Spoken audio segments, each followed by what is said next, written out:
I'm Maria Serrao from the Long Beach Grand Prix, and here's my starting grid spotlight.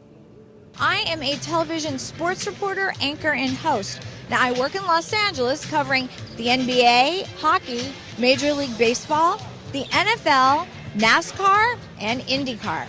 Now, I cover all of these sports and more, and I just happen to use a wheelchair. I may have been the victim of a drunk driver when I was 5 years old, but that was nothing more than a bump in the road for me. One of the greatest things I've learned from professional athletes is our greatest victories happen when we overcome obstacles in our life. I've been an actress appearing on such shows as the Fox hit Prison Break and the ABC Family show Make It or Break It. I was the first woman in a wheelchair to compete in a Miss California beauty pageant. After that, I created the first fitness videos for people that needed to adapt their workout routines standing up or sitting down. I was the national spokesperson for Cybex Fitness Equipment, where I traveled the world hosting my own exercise show. And my co-hosts were none other than professional athletes who would come on and talk about how they adapted their fitness routines so they could get back on track. And as they say, one thing led to another, and that's how I became a sports reporter. Now here's a look at some of the superstars I've had a chance to chat with.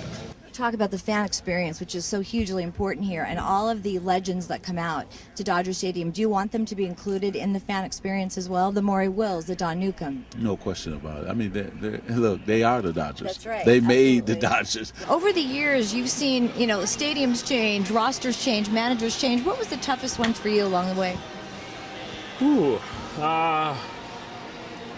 I think probably when some of the players leave that you're used to playing with for so long, I am here with Doughty, who is now a Stanley Cup champion.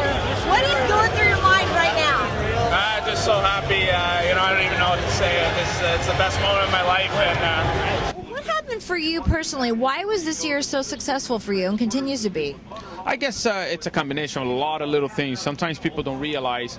We are here with Mario Andretti. Now, we know Mario is passionate about racing, but he is also passionate about wine. In fact, I know you have a winery just a few miles from the track.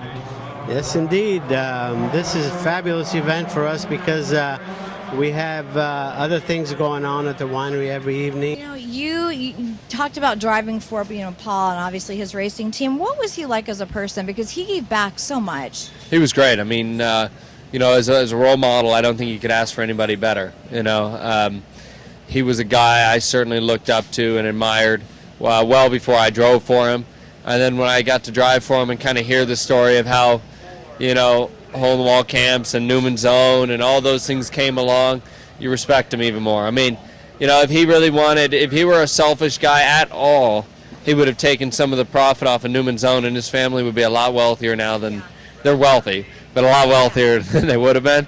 But he's not. That's the type of guy he was. Well, now you've seen some of my work, and a big thank you goes out to all of the athletes that have encouraged me to tell my story.